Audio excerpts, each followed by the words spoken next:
SIR বিষয়ক ইস্যুকে সামনে রেখে জেলা তৃণমূল শ্রমিক সংগঠনের পক্ষ থেকে এক পথ মিছিল অনুষ্ঠিত হলো শনিবার। রায়গঞ্জের ঘড়ি মোড় থেকে শুরু হয়ে মিছিলটি শহর তৃণমূল কার্যালয়ে গিয়ে শেষ হয়। বিভিন্ন ব্লকের সভাপতি, টাউন সভাপতি, সংগঠনের কর্মীরা এদিনের কর্মসূচিতে যোগ দেন।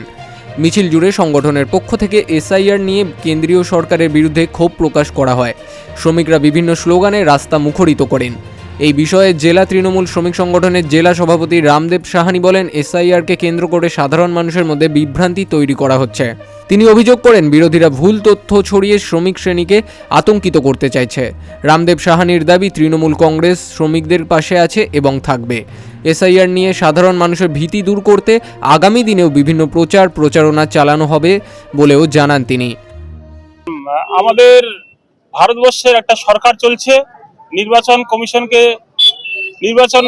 কমিশনকে লেলিয়ে দিয়েছে যে এসআইআর আমাদের পশ্চিমবঙ্গে ঠিক 4-5 মাস আগে, ভোটের ঠিক 4-5 মাস আগে পশ্চিমবঙ্গে এসআইআর শুরু করে দিয়েছে। যে এসআইআর 1 মাসের মধ্যে শেষ করতে হবে। সেই এসআইআর শেষ করতে যায় আমাদের পশ্চিমবঙ্গে প্রায় 40 থেকে 42 জন বিএলও থেকে সাধারণ মানুষ থেকে মারা গেছেন। তো তারই প্রতিবাদ এবং বৈধ ভোটার যাতে একটাও না কাটা পড়ে, তার জন্যই আমরা সারা রাজ্যে মাননীয় মুখ্যমন্ত্রী মমতা ব্যানার্জির নির্দেশে এবং সর্বভারতীয় সাধারণ সম্পাদক অভিষেক ব্যানার্জির নির্দেশে সারা রাজ্যের সাথে সাথে আমাদের উত্তর দিনাজপুর জেলার রায়গঞ্জ শহর প্রেসিডেন্টের এবং শহর আইনটিটিসির উদ্যোগে আমরা আজকে পথসভায় এসেছি। দিনভর এই কর্মসূচিকে ঘিরে রায়গঞ্জ শহরে রাজনৈতিক উৎসাহ দেখা দেয়।